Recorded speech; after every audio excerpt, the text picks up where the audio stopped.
আসসালামু আলাইকুম সবাইকে। কি অবস্থা সবার? আশা করি তোমরা সবাই অনেক অনেক ভালো আছো। আজকে আমরা আমাদের নবম দশম শ্রেণীর খুব গুরুত্বপূর্ণ একটা চ্যাপ্টার নিয়ে আলোচনা করব। বিশেষত আমাদের ক্লাস 10 এর ভিতরে এটা পড়ানো হয়। সেটা হচ্ছে দেখো খনিজ সম্পদ, জীবাশ্ম। এই খনিজ সম্পদ জীবাশ্মটা কেন এত গুরুত্বপূর্ণ বলতেছি? কারণ আম, যদি তুমি জাস্ট এসএসসি পার্সপেক্টিভে চিন্তা করো তাহলে তোমার এসএসসিতে এখান থেকে এক সেট পিওর কোশ্চেন সিকিউএ এবং আরেক সেট মিক্সড এমন থাকার পসিবিলিটিস অনেক বেশি। প্রথমত এটা এসএসসি চিন্তা করতে গেলে জাস্ট সিকিউ এর ক্ষেত্রে। আচ্ছা, এবং আমি যদি আরেকটু ব্রড চিন্তা করি ভাইয়া, তাহলে এই যে এইচএসসিতে, হ্যাঁ, তোমরা তো এসএসসিটা কমপ্লিট করে এইচএসসিতে চলে আসবা। এইচএসসির ভিতরে অর্গ্যানিক কেমিস্ট্রি নামে একটা পার্ট আছে, হ্যাঁ, ওইটারই আসলে লাইট ভার্সনটা হচ্ছে বলতে পারো এই যে তোমার এই জীবাশ্মটা, বুঝছো? এটাতে কেমিস্ট্রি সেকেন্ড পেপারের, মানে সেকেন্ড পেপারের মধ্যে সেকেন্ড চ্যাপ্টার আসলে, হ্যাঁ, সেকেন্ড পেপার সেকেন্ড চ্যাপ্টার, ওখানেই পেয়ে যাবা হচ্ছে একে, কাকে? এই অর্গ্যানিক কেমিস্ট্রিকে। এই অর্গ্যানিক কেমিস্ট্রির লাইট ভার্সন হচ্ছে এখানকার আমাদের জীবাশ্ম অধ্যায়টা।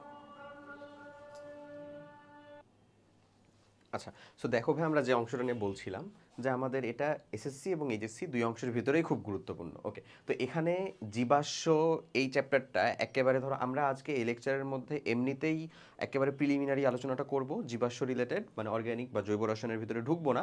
এবং তোমার ওই এইচএসসিতে যে পড়াশোনাটা সেটার সাথে কিছুটা রিলেট তো তুমি করতে পারবা এখান থেকে, অ্যাজ ওয়েল অ্যাজ ওই লেকচার, মানে ওটাকে যদি তুমি আসল পড়া ধরো তাহলে কিন্তু তোমার ক্লাস 9-10 এর যে জীবাশ্ম অধ্যায়টা সেটাও কিন্তু একটা সূচনা বা খুব মানে একেবারে ভিত্তি বা বেসিক আলোচনা বলতে পারো। হ্যাঁ, দেখো এখানকার চ্যাপ্টারের নামই হচ্ছে জীবাশ্ম। যাই হোক, চলো আমরা আর এত কথাবার্তা না বলে সুন্দর মতন আমাদের লেকচার কন্টেন্টের ভিতরে ঢুকে যায়। আমরা এই লেকচারের ভিতরে একেবারে ভূমিকার পার্টটুকু, যেটুকু মানে চ্যাপ্টারের একেবারে শুরুতে আমাদেরকে জানতেই হয়, হ্যাঁ, একেবারে খুব ভেতরে না ঢুকে সেটুকু মানে সেরে ফেলি। চলো, প্রথমে আমাদের যে কাজটা করতে হবে, দেখো আমরা বই খুললেও দেখতে পাবো এরকম একটা ফিগার দেওয়া আছে।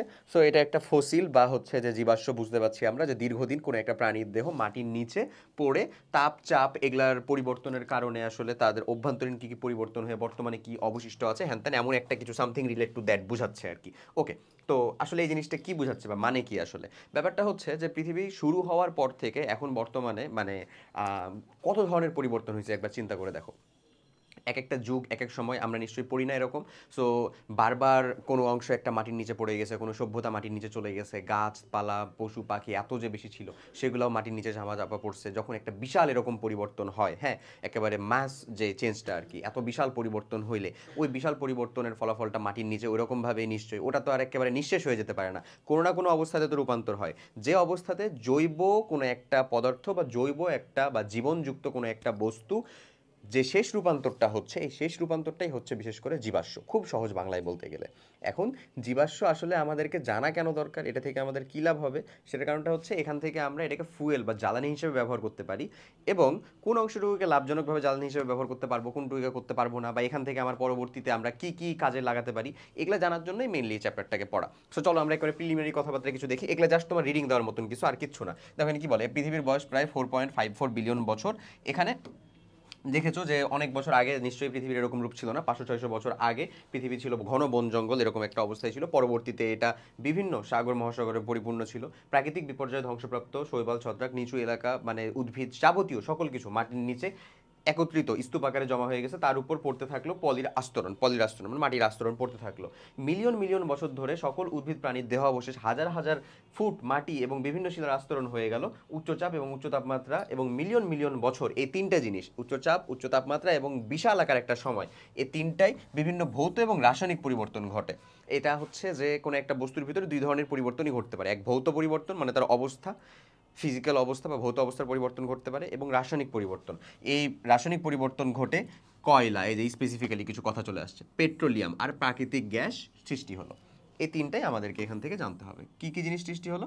কয়লা, পেট্রোলিয়াম এবং প্রাকৃতিক গ্যাস, এদেরকে নিয়ে আমরা টুকটাক কথাবার্তা আর কি বলবো। এই পার্টটুকু একটু শুনতে বা বুঝতে, মানে ধরো তুমি জাস্ট একটা জিনিস মাথায় রাখো, এখান থেকে তোমার মুখস্থ করতে হবে না কিছু, যেটা করতে হবে মনে রাখতে হবে না, আমি দিয়ে দিব তোমাকে আন্ডারলাইন করে। যে জিনিসটা তোমার করা লাগবে পরের লেকচারগুলো আর কি খুব ভালো মতন গ্র্যাব করতে হবে, কারণ ওখান থেকে কোশ্চেনগুলো ম্যাক্সিমাম হবে। এখান থেকে হায়েস্ট তুমি এমসিকিউ টাইপের কোশ্চেন পেতে পারো, ক খ টাইপের কোশ্চেন পেতে পারো। ওকে, সো আমরা ওগুলার প্রতি বেশি ফোকাসড হবো। ওগুলাতে আমার বুঝে বুঝে পড়ার আছে। চ্যাপ্টারটা খুব মজার, বিলিভ মি, খুব মজার। তুমি শেষ পর্যন্ত থাকো, ইনশাল্লাহ আমি তোমাকে ভালো মতন বুঝাই ফেলতে পারবো। ওকে, আসো কি বলে সৃষ্টি হলে, এদেরকে বলে হচ্ছে জীবাশ্ম জ্বালানি। এরাই হচ্ছে আমার সেই ফসিল ফুয়েল। কি নাম বলো? Fossil fuel. হ্যাঁ, জীবাশ্ম জ্বালানি। ওকে, কয়লার মূল উপাদান হচ্ছে কার্বন, আর পেট্রোলিয়ামের মূল উপাদান হচ্ছে কার্বন ও হাইড্রোজেন দ্বারা সৃষ্ট যৌগ হাইড্রোকার্বন। এই দুটো একটু কথা মাথায় রাখবো আমরা। কয়লার মূল উপাদানটা হচ্ছে ভাই কার্বন, কয়লার মূল উপাদান, আর পেট্রোলিয়ামের মূল উপাদান হচ্ছে হাইড্রোকার্বন। পেট্রোলিয়াম যে গ্যাস আমার সেটার হাইড্রোকার্বন। হাইড্রোকার্বন হলো জৈব যৌগ, alcohol, aldehyde, ketone, carboxylic acid সহ আরও যে সকল জৈব যৌগ আছে তারা মূলত হাইড্রোকার্বন থেকেই সৃষ্ট।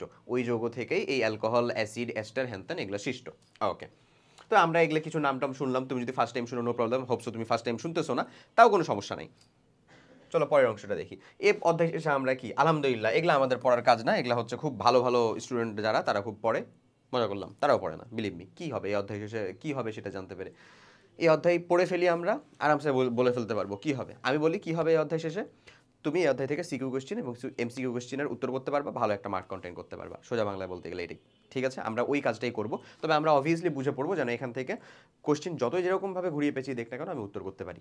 ঠিক আছে, সো অধ্যায় শেষে কী হবে সেটা আমার জানানো জরুরি না। প্রথমেই চলে আসো আমাদের জীবাশ্ম জ্বালানি বা ফসিল ফুয়েল। ওকে, সো ফসিল ফুয়েলের জিনিসটা কি অলরেডি আমরা বুঝেছি। জৈব কোনো একটা জীবন বা জীব বা উদ্ভিদ সেটা দীর্ঘদিন কোনো একটা মানে দীর্ঘ সময় তাপমাত্রা, চাপ এগুলো পরিবর্তনের কারণে মাটির নিচে থাকার ফলে এটা তিনটা জিনিসে পরিণত হয়। এক হচ্ছে কয়লাতে পরিণত হতে পারে, দুই পেট্রোলিয়ামে, আর তিন হচ্ছে প্রাকৃতিক গ্যাস। এই তিনটাই, এটাই হচ্ছে আমাদের মেইনলি ফসিল ফুয়েল। বহু প্রাচীনকালের উদ্ভিদ প্রাণী মৃতদেহের ধ্বংসাবশেষ মাটির নিচে পাওয়া যায়, তাকে জীবাশ্ম বলে। শত শত মিলিয়ন বছর আগের প্রাণী উদ্ভিদের ধ্বংসাবশেষ জীবাশ্ম রূপে পাওয়া গেছে। কয়লা, প্রাকৃতিক গ্যাস এবং পেট্রোলিয়াম, দেখো এই তিনটাই শব্দই তোমার জন্য জরুরি। এই তিনটাই হচ্ছে মেইনলি জিনিসপত্র। কয়লায় পরিণত হতে পারে, কয়লা কয়লা বললাম, হ্যাঁ কয়লা, পেট্রোলিয়াম, এটা হচ্ছে আসলে লিকুইড। দেখো তিনটা অবস্থায় তুমি বুঝতে পারবা, পেট্রোলিয়াম, কয়লা, পেট্রোলিয়াম এবং আরেকটা কিসে বলো তো, প্রাকৃতিক গ্যাস। প্রাকৃতিক গ্যাস। সো কয়লা তো হচ্ছে ডিরেক্টলি আমার কার্বন, সো কার্বন নিয়ে আমাদের কোনো কথাবার্তা খুব কমই হবে আর কি। কয়লার স্পেসিফিকেশন আরও অনেক ধরনের আছে, যেটাও তুমি ওই এইচএসসিতে উঠেই পড়বা, তার আগে অতটা পড়তে হয় না। দেখো এটার ভৌত অবস্থাটা কেমন বলো ভাই, কঠিন। এটার ভৌত অবস্থাটা দেখো তরল, হ্যাঁ। আর এই যে যেটা আমাদের প্রাকৃতিক গ্যাস, এটা হচ্ছে গ্যাস। সো এই তিনটা অবস্থাতেই তো পরিণত হতে পারে, এই তিনটা, এখান থেকে এই তিনটার কথাই আসলে বুঝাচ্ছে এখানে। ওকে, চলো পরেরটাতে আমরা চলে যাই। তাই কয়লা, প্রাকৃতিক গ্যাস এবং পেট্রোলিয়ামকে আমরা জীবাশ্ম জ্বালানি বলি। ওকে, শত শত মিলিয়ন বছর আগে, ওই সেম একই কথা। এখানে একটা জিনিস মাথায় রাখবো, ওই যুগটার নাম হচ্ছে ভাই মেসোজোয়িক যুগ। তুমি যদি বইটা ওপেন করো তাহলে পেয়ে যাবা, হ্যাঁ, মেসোজোয়িক জৈক জৈক যুগ, মেসোজোয়িক যুগ। ওকে, সো জুওপ্লাঙ্কটন ইত্যাদি বসবাসকারী বিভিন্ন সময় মানে বিভিন্ন বড় সড়ো কোনো প্রাকৃতিক দুর্যোগে এগুলো মাটি চাপা পড়ে যায়, উদ্ভিদ এবং প্রাণী সময়ের বিবর্তনের কারণে আরও মাটি পড়ে তার উপরে, পরে এগুলো ধীরে ধীরে মাটির অনেক নিচে, এক একটা কিন্তু এক এক ধরনের নিচের জায়গার ভিতরে থাকতে পারে, হ্যাঁ, অনেক নিচে গভীর থেকে গভীরে চলে যেতে থাকে। এর উপর তাপমাত্রা এবং চাপ এগুলোর পরিবর্তনের কারণে এবং বায়ুর অনুপস্থিতির কারণে এগুলোর ক্ষয় এবং রাসায়নিক পরিবর্তন ঘটতে ঘটতে এটা কিসে পরিণত হয়।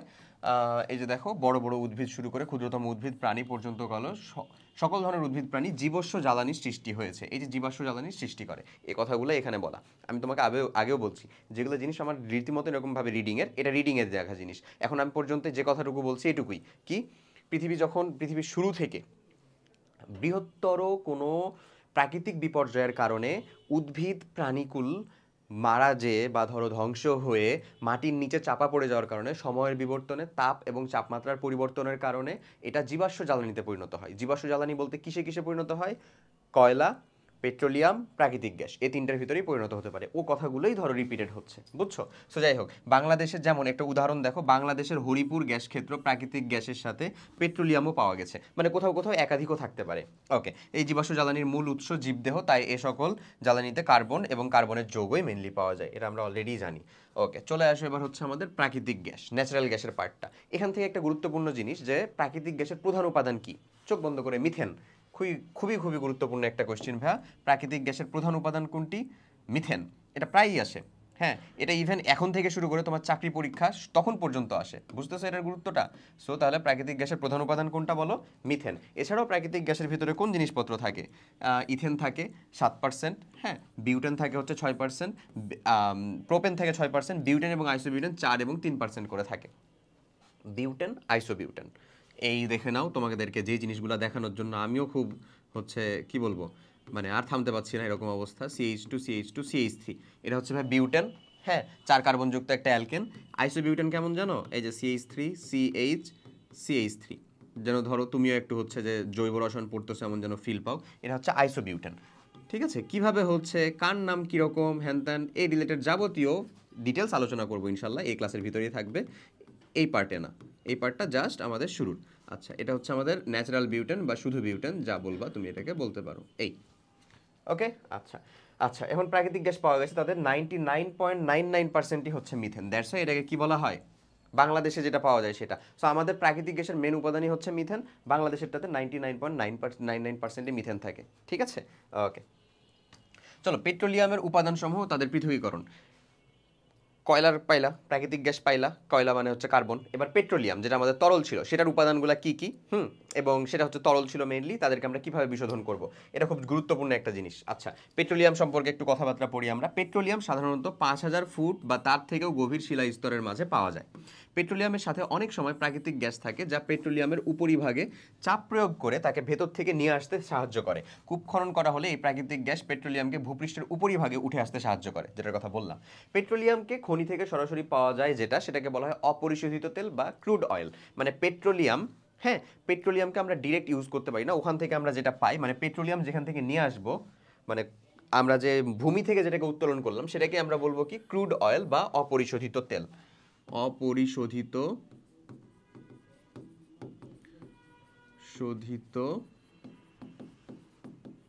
তেল বা ক্রুড অয়েল, এই জিনিস বুঝছো, বা পেট্রোলিয়াম। আচ্ছা, অপরিশোধিত তেল হচ্ছে অস্বচ্ছ, কখনো কখনো সালফারের কিছু যৌগ থাকার জন্য এখানে একটা দুর্গন্ধ সৃষ্টি হয়, হ্যাঁ, দুর্গন্ধযুক্ত হয়। এই পেট্রোলিয়াম মূলত বিভিন্ন হাইড্রোকার্বনের মিশ্রণ, যা সরাসরি ব্যবহার উপযোগী না। এদেরকে অপরিশোধিত তেলকে আংশিক পাতন পদ্ধতির সাহায্যে স্ফুটনাঙ্কের উপর ভিত্তি করে পৃথক করা হয়। আচ্ছা, কিসের উপর ভিত্তি করে, আংশিক পাতন। তাহলে এই পার্ট থেকে আমরা আসলে লিটারেলি এখন আরেকটা জিনিস মাথায় রাখবো, সেটা হচ্ছে কি বলতো ভাই, আংশিক পাতন। হ্যাঁ, মানে কি, কোন পদ্ধতির উপর ভিত্তি করে আংশিক পাতন। পাতন এবং আংশিক পাতন, পাতন হচ্ছে মেইনলি যখন দুইটা তরলের মিশ্রণ আছে, সেখান থেকে যখন আমরা তাদেরকে আলাদা করব, তখন তাপ প্রয়োগ করব। তাপ প্রয়োগ করলে দেখা যাবে যার স্ফুটনাঙ্কটা কম সে বাষ্পীভূত হয়ে যাবে, সেটাকে আমরা একটা গোলতলি ফ্লাক্স আছে সেখানকার ভিতরে আবার ঘনীভূত করে ফেলবো। এই এখন পাতনি দিয়েই তো সবকিছু করে দেওয়া দরকার ছিল, তাহলে আংশিক পাতন আসলো কখন? আংশিক পাতন আসলো যে দুইটা তরলের মিশ্রণ আছে তোমার কাছে, সেই দুইটা তরলের মিশ্রণের স্ফুটনাঙ্কের পার্থক্য যদি 40°C বা তার থেকে কম হয়। কত? স্ফুটনাঙ্কের পার্থক্য 40° বা তার কম। স্ফুটনাঙ্কের যে মিশ্রণগুলো আছে, হ্যাঁ, কয়েকটা মিশ্রণ থাকতে পারে, আমি দুইটার কথা বললাম। স্ফুটনাঙ্কের পার্থক্য 40°C বা কম হলে, 40°C বা কম হলে, যদি স্ফুটনাঙ্কের পার্থক্য আমার 40°C বা তার থেকে কম হয়, তাহলেই মেইনলি আমি সেখানে যে একটা ইমপ্লাই করব, সেটা হচ্ছে আংশিক পাতন। তখন আর পাতন থাকবে না, সেটা হয়ে যাবে ভাই আংশিক পাতন। আংশিক পাতনের মেকানিজম সেম, খালি একটু স্ট্রাকচারটা আলাদা। স্ট্রাকচার বলতে এখানে অংশ কলাম থাকে, বিভিন্ন স্তরে স্তরে ভাগ থাকে, নিচের তাপমাত্রা সব থেকে বেশি থাকে, উপরের তাপমাত্রা সব থেকে কম থাকবে। চলো আমরা দেখে ফেলি, এই যে সেটা হচ্ছে অংশ কলামের একটা ডায়াগ্রাম। ওকে, সেই অংশ কলামটাকে দেখো, এখান থেকে তোমার এই ইনপুট হবে যে ক্রুড অয়েলটা, এই ক্রুড অয়েলটার সব থেকে ভারী স্তরটা নিচে থাকবে, এবং এখানকার তাপমাত্রা সব থেকে বেশি, দেখো 340°C। এখানে যেটা অবশিষ্ট থাকবে সেটাই হচ্ছে লাস্ট অফ অল বিটুমিন। এটাকে বলা হয় হচ্ছে ভাই পিচ, বাংলায় বলতে গেলে কি এটা বলো, বিটুমিন বা পিচ। এই পিচ কোনটা জানো, রাস্তা ঢালাইয়ের কাজে যেটা পিচ ব্যবহার করা হয় না, সেইটা। বুঝা গেছে? আচ্ছা, চলো একেবারে শুরুর দিকে যাই। শুরুর দিকে বলতে খুবই কম, যেটা একেবারে 20°C, সেখানেই পাই হচ্ছে আমরা পেট্রোলিয়াম গ্যাস। এখানে কার্বন সংখ্যাটা কত, 1 থেকে 4, মানে মিথেন, ইথেন, প্রোপেন, বিউটেন, এতদূর পর্যন্তই থাকে। আমি তোমাকে একটু বলবো, তোমার যে জিনিসটা জানা দরকার সেটা হচ্ছে এর একটা ওভারভিউ ইনফরমেশন জানা দরকার। কারণ এই যে গ্যাসোলিনের কার্বন সংখ্যা কত ভাইয়া, এটা বুয়েটের কোশ্চেন, বুয়েট কোশ্চেন, গ্যাসোলিনের কার্বন সংখ্যা কত। ওকে, সো তোমাকে এটা ওই মানে যখন তুমি ইন্টারমিডিয়েটে পড়াশোনা করবা, এটা তখনও কিছুটা দেখানো হবে, বাট এটা কিন্তু তোমার এইচএসসি প্লাস হচ্ছে পরবর্তী অন্যান্য জায়গার ভিতরে খুব গুরুত্বপূর্ণ না, হুটহাট এক এক জায়গা থেকে কোশ্চেন চলে আসে। সো আমরা যখন আসলে ভূমিকাটা পড়তেছি বা একটা লেকচার দেখতেছি ভূমিকাটা নিয়ে, সো প্রবলেম কি করলাম, ঠিক আছে? আচ্ছা, ওকে, সো গ্যাসোলিন এটা। তারপরে গ্যাসোলিন বা এরই অপর নাম হচ্ছে আমাদের কি ভাই, গ্যাসোলিনের অপর নাম হচ্ছে পেট্রোল, পেট্রোল বা গ্যাসোলিন, পেট্রোল বা গ্যাসোলিন। আচ্ছা, এরপরে আছে হচ্ছে ন্যাপথা, এর কার্বন সংখ্যা হচ্ছে 7 থেকে 14। দেখো 5 থেকে 10-এর পরে যে 11 থেকে শুরু হবে এমন কিন্তু না, 7 থেকে 14। কেরোসিন আছে 170 ডিগ্রি সেলসিয়াসে আমরা পাই তাকে, 11 থেকে 16। এগুলো রিলেটেডই ডিটেলস কথাবার্তা কিন্তু একটু পরে আছে। আমরা এখান থেকে যদি এটাকে টুকটাক একটু মনে রাখতে পারি তাহলে আমাদের জন্য এনাফ।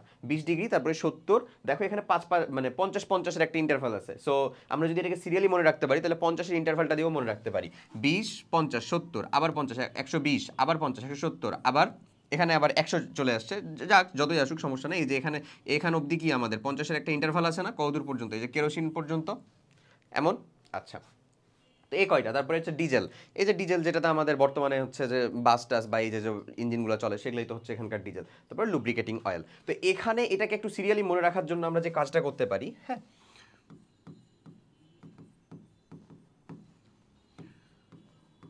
যেটা হলো সেটা হচ্ছে যে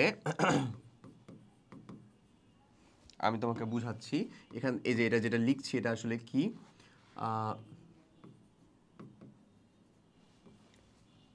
আমরা যখন হচ্ছে ভাইয়া কোচিং করতাম রাজশাহীতে, তখন আমাদের এক ভাই ছিল, উনার ফেভারিট ক্যারেক্টার হচ্ছে শামসু আর শামসি, হ্যাঁ এরকম। সো শামসুর হচ্ছে একবার জ্বর হয়েছিল অনেক। সো ও জ্বর টরের জন্য গেছে, তারপরে হচ্ছে পেট টেটের একটু সমস্যা ছিল, ওকে ডাক্তার তখন বলছিল পেঁপে খেতে। সো পেঁপে যখন খায় তখন ওর বাসায় যে আসলে নানি দাদি টাইপের যে বয়স্ক মানুষজন আছে তারা বলছে যে পেঁপে আসলে একটা ভারী খাবার, এটা না খাওয়া ভালো এই সময় আসলে, যখন হচ্ছে যে মানে তোমার অলরেডি একটু দুর্বল দুর্বল তুমি ফিল করতেছো, তখন আর কি এসব না খাওয়া ভালো। তখন সে ডাক্তারের কাছে যে বলছে, তার ইংলিশটা আলহামদুলিল্লাহ অনেক দুর্বল ছিল আর কি, শামসুর। তো তখন সে যে বলছে ডাক্তারকে যে ডাক্তার সাহেব পেঁপে নাকি ডিপ ফল, মানে সে ভারী খাবারকে বলতেছে, বলতো হয়তো বা যে পেঁপে নাকি অনেক ওয়েটফুল খাবার, হ্যান ত্যান এরকম কিছু বলতে না, যে সে বলে পেঁপে নাকি ডিপ ফল। ইংলিশের বাজে অবস্থার জন্য কিন্তু এরকম। সো অল্প জানাটা আসলে আমাদের জন্য দুঃখজনক, হ্যাঁ। সো পেঁপে নাকি ডিপ ফল থেকে আমরা কি মনে রাখবো? পেঁপে দিয়ে মনে রাখবো হচ্ছে আমরা এখানে প্রাকৃতিক গ্যাস, প্রথমটা প্রাকৃতিক, সিরিয়ালি মনে রাখবো আসলে, হ্যাঁ, প্রাকৃতিক গ্যাস। এই পে দিয়ে মনে রাখবো ভাই পেট্রোল, যেটাকেই আমরা বলতেছি হচ্ছে গ্যাসোলিন, পেট্রোল। নাকি দিয়ে না দিয়ে মনে রাখবো হচ্ছে আমরা ন্যাপথা। কি দিয়ে মনে রাখবো হচ্ছে আমরা কেরোসিন, ন্যাপথার পরে কেরোসিন। এই নাকি পর্যন্তই হাতটা আসলে কি যায়, 50-এর ইন্টারভ্যালটা যায়। তারপরে ডি দিয়ে মনে রাখবো হচ্ছে আমরা ডিজেল, ওকে। আর যেটা আমাদের ডিপ, তারপরে ছিল হচ্ছে এখানে আমাদের ডিপ, তারপরে এটা ডিজেল, তারপরে এই যে ফল, বাকি আর এই যে এতদূর লুব্রিকেটিং তেল, জ্বালানি তেল, এত কিছু আর আর আর মনে করো এত পর্যন্ত আর লাগবে না। বুঝা গেছে? পিচ থেকে হচ্ছে ফল, এই যে বিটুমিন বা পিচ না, এখান থেকে হচ্ছে সেই ফলটা, ফল ফর পিচ, এমন দিয়ে রেখে শেষ করা হয়েছে। তো আমার যতটুকু মনে রাখার আশা করি আমরা মনে রাখতে পারছি এতদূর পর্যন্ত, তাহলে এনাফ। ক্লিয়ার? তাহলে এই ছকটাকে আমরা এরকমভাবে একটু মনে রাখার চেষ্টা করবো, এবং এই যে যেহেতু এখানে কোয়েশ্চেনটা অলরেডি আসছে, সো এই কার্বনটাকে আমরা মিনিমাম জেনে রাখবো। আচ্ছা, চলো তাহলে পরের অংশটার দিকে দেখি তোমাকে। আচ্ছা, আংশিক পাতন হলো এক ধরনের পাতন, এখানে বাষ্পকে ঠান্ডা করার জন্য লম্বা কলাম থাকে, কলামে আবার বিভিন্ন অংশে বিভক্ত, যার প্রত্যেকটাই আসলে স্ফুটনাঙ্ক অনুযায়ী আলাদা হতে থাকে। এবং আংশিক কলামটা আমরা কেন ইউজ করি, এখানে দেখো বলতেছে যে অংশ যত কলাম উপরে তার তাপমাত্রা তত কম, নিচের তাপমাত্রা সব থেকে বেশি। অলরেডি আমি বলে ফেলছি এগুলা, ওকে। যদি একাধিক তরলের মিশ্রণকে তাপ দিয়ে বাষ্পীভূত করে আংশিক পাতন কলামের নিচে প্রবেশ করানো হয়, তবে বাষ্পের ধর্ম অনুযায়ী কলামের উপরের দিকে সেটা ভাগ হতে থাকে। এবং আংশিক কলাম আমরা কখন ইউজ করি, যখন আসলে স্ফুটনাঙ্কের পার্থক্য 40 ডিগ্রি সেলসিয়াস দুটি তরলের ভিতরে বা তার থেকে কম হয়, হ্যাঁ, এই 40 ডিগ্রি সেলসিয়াস বা তার থেকে কম হবে এমন, ওকে। তাই তরলের মিশ্রণের প্রত্যেকটি উপাদান তাদেরকে স্ফুটনাঙ্ক অনুযায়ী আংশিক পাতন কলমের বিভিন্ন অংশে পৃথক হতে থাকে, যেটা বললামই অলরেডি। ভেতরে নিয়ে তুমি হচ্ছে একবারে এখানে নিয়ে, এই যে দেখো এখানে নিয়ে একবারে হিট দিবা, তারপরে প্রত্যেকের স্ফুটনাঙ্ক অনুযায়ী সে আলাদা আলাদা আলাদা আলাদা জায়গার ভিতরে হতে থাকবে। ব্যাপারটা এইরকম, ঠিক আছে, ওকে। সো এই অংশটার কথাই আমরা বললাম। আসো তারপরের কথা বলি, যে অপরিশোধিত তেল ব্যবহারের জন্য উপযুক্ত নয়, কিন্তু একে যদি আংশিক পাতনের সাহায্যে পৃথক করা হয় তবে অপরিশোধিত তেল থেকে প্রাপ্ত পেট্রোল গ্যাস, তারপর petroleum, naphtha, kerosene, diesel, paraffin, মোম, পিচ ইত্যাদি প্রভৃতি অংশে বিভক্ত হয়ে যায় এবং প্রত্যেকটাকে ব্যবহার করা যায়। আংশিক পাতন কলাম থেকে প্রাপ্ত বিভিন্ন অংশের নাম, বিভিন্ন অংশের স্ফুটনাঙ্ক নিচে দেওয়া হচ্ছে, যেটার কথা বললাম আমরা। সো পেট্রোলিয়াম গ্যাস সম্পর্কে আমরা অলরেডি জেনে গেছি, কার্বন সংখ্যা 1 থেকে 4 এবং স্ফুটনাঙ্ক কত হবে 20 ডিগ্রি সেলসিয়াস, এনাফ, অনেক কিছু জেনে গেছো তুমি। এই যে 0 থেকে 20 পর্যন্ত হবে এই অংশের হাইড্রোকার্বন, তাদেরকে অনুপাতে কার্বন সংখ্যা বলে 1 থেকে 4 পর্যন্ত হয়। পেট্রোলিয়ামে শতকরা 2 ভাগ হাইড্রোকার্বন থাকে, মাত্র কতটুকু থাকে, 2%। 2% থাকে হচ্ছে আমাদের পেট্রোলিয়াম গ্যাস থাকে টোটাল আমাদের যে ক্রুড অয়েল বা অপরিশোধিত তেল তার ভিতরে। ওকে, এই গ্যাসকে চাপ প্রয়োগ করে তরলে পরিণত করা যায়, দিয়ে এলপিজিও ব্যবহার করা হয়, সিএনজি চালিত ওইটা হচ্ছে আমরা দেখছি না ভাইয়া কম্প্রেসড ন্যাচারাল গ্যাস, ওইটা কিন্তু এলপিজিও হয়, সেটা হচ্ছে কি আসলে লিকুইফাইড পেট্রোলিয়াম গ্যাস। ঠিক আছে, আচ্ছা, রান্না বা অন্যান্য কাজে ব্যবহার করা হয়, এবং রান্নার কাজে আমরা যে গ্যাসটা ব্যবহার করি সেটা হচ্ছে মূলত বিউটেন। এটা খুব ভালো মতন মাথায় রাখবা, সেটা কিন্তু প্রাকৃতিক গ্যাস, মিথেন না ভাইয়া। কি সেটা বলো? রান্নার কাজে যে সিলিন্ডারে আমরা যে গ্যাস ব্যবহার করি, যে তুমি যমুনা ব্যবহার করো বা বসুন্ধরা ব্যবহার করো, যাই ব্যবহার করো না কেন, সেটাকে আসলে বলো বিউটেন। ক্লিয়ার? ওকে, পেট্রোল বা গ্যাসোলিন এই অংশের স্ফুটনাঙ্ক আমরা জানি 20 থেকে 50 মানে 70 পর্যন্ত হবে, যেহেতু 50 করে ইনক্রিমেন্ট হবে এখানে 70 পর্যন্ত। এই অংশের হাইড্রোকার্বন সমূহ থাকে, তাদের কার্বন সংখ্যা কত? 5 থেকে 10 থাকবে, এটা আমরা দেখছিলাম। পেট্রোলিয়াম শতকরা 5 ভাগ থাকে, এটা কত থাকে আমাদের? 5%। ওকে, একে গ্যাসোলিনও বলা হয়, পেট্রোলকেই যানবাহনের ইঞ্জিনের মানে ইঞ্জিনের জ্বালানি হিসেবে এটা ব্যবহার করা হয়। ওকে, নেক্সটটা ন্যাপথা। এই অংশের স্ফুটনাঙ্ক 71 থেকে 120, এগেন 50 ইনক্রিমেন্ট। এই অংশে হাইড্রোকার্বন সমূহ থাকে, তাদের কার্বন সংখ্যা 7 থেকে 14 পর্যন্ত। পেট্রোলিয়ামের শতকরা 10 ভাগ থাকে হচ্ছে এটা, 10%। ওকে, জ্বালানি ও পেট্রোকেমিক্যাল শিল্পে বিভিন্ন রাসায়নিক পদার্থ এবং অন্যান্য ব্যবহার্য দ্রব্য তৈরি করতে এটা ব্যবহৃত হয়। কেরোসিনে আসো, এই অংশের স্ফুটনাঙ্ক কত? 120 থেকে 170, 50 ইনক্রিমেন্ট। এই অংশে যে সকল হাইড্রোকার্বন থাকে তাদের অণুতে কার্বন সংখ্যা 11 থেকে 16 পর্যন্ত হয়। পেট্রোলিয়ামে শতকরা 13 ভাগ থাকে এটা। তুমি যদি পার্সেন্টেজটা একটু চিন্তা করো তাহলে পার্সেন্টেজটাও কিন্তু ক্রমশ ইনক্রিমেন্ট হচ্ছে, বাড়তেছে, তাই না? পেট্রোলিয়ামের এই অংশকে জেট ইঞ্জিনের জ্বালানি হিসেবে ব্যবহার করা হয়, এটা কিন্তু লিটারালি কেরোসিন জেট ইঞ্জিনেও ব্যবহার করা হয়। আচ্ছা, ডিজেল এই অংশের স্ফুটনাঙ্ক 171 থেকে 270 পর্যন্ত হয়। হাইড্রোকার্বন সমূহ থাকে, তাদের অণুতে কার্বন সংখ্যা 17 থেকে 20 পর্যন্ত। যানবাহনের জ্বালানি, পিচ্ছিলকারক পদার্থ ডিজেল, এবং দ্রাবক হিসেবে এটাকে ব্যবহার করা হয়। ওকে, প্যারাফিন মোম কিন্তু হচ্ছে লিটারালি কঠিন হয়ে যায় পুরা ভাই। স্ফুটনাঙ্ক প্রায় 271 থেকে 340 ডিগ্রি সেলসিয়াস। অংশে যে হাইড্রোকার্বন পাওয়া যায় তাদেরকে অণুর কার্বন সংখ্যা 20 থেকে 30 পর্যন্ত। প্যারাফিন মোম টয়লেট্রিজ এবং ভ্যাসলিন তৈরিতে ব্যবহৃত হয়। ভাইরে ভাই, আমরা যে ভ্যাসলিন দেই, ভ্যাসিলিন হয়ে গেল কেন ভাই? ভ্যাসলিন। ওকে, এটা জানি কি ছিল, রূপচর্চার আভিজাত্য, তো এটার কথা না। ভ্যাসলিনটা জানি কি ছিল, ভুলে গেছি। যাই হোক, ভ্যাসলিনটা অ্যাডের একটা আছে না, সুন্দর কথা আছে না, আমাদের যেমন এজ কোর্স কমন আসবেই ওরকম। আচ্ছা, পিচ দেখো এই অংশের স্ফুটনাঙ্ক 340 ডিগ্রি সেলসিয়াস থেকে তাপমাত্রা পর্যন্ত, যত উপরে থাকবে সেটা পিচ। এই পিচই মেইনলি কোথায় ব্যবহার করা হয়, যেটার কথা বললাম, যে আমাদের রোড কনস্ট্রাকশনের কাজে এটা ব্যবহার করা হয়, যে হাইড্রোকার্বন সমূহ থাকে তাদের অণুতে কার্বন সংখ্যা 30 বা তার থেকে বেশি, রাস্তা তৈরিতে এটা কাজে লাগে। ক্লিয়ার ভাইয়া? সো এই অংশটা পর্যন্তই ছিল হচ্ছে আমাদের কিন্তু এখানকার কথাবার্তা, বুঝছো? এরপরে চলো আমরা যে অংশটা শুরু করতে চলেছি সেটা হচ্ছে আসলে হাইড্রোকার্বন। আমরা হাইড্রোকার্বন নিয়ে পড়াশোনা শুরু করব। ওকে, আমাদের ভূমিকার কথাবার্তাটুকু এতটুকু পর্যন্তই জানা লাগবে। এরপরে চলে যাব আমাদের এই গুরুত্বপূর্ণ অংশ, যেগুলো আলোচনা করতে হবে, ভালো করে বুঝতে হবে, এগুলা বুঝতে অনেক মজাও লাগবে, সেটা হচ্ছে হাইড্রোকার্বন। সো চলো হাইড্রোকার্বন অংশটা শুরু করি।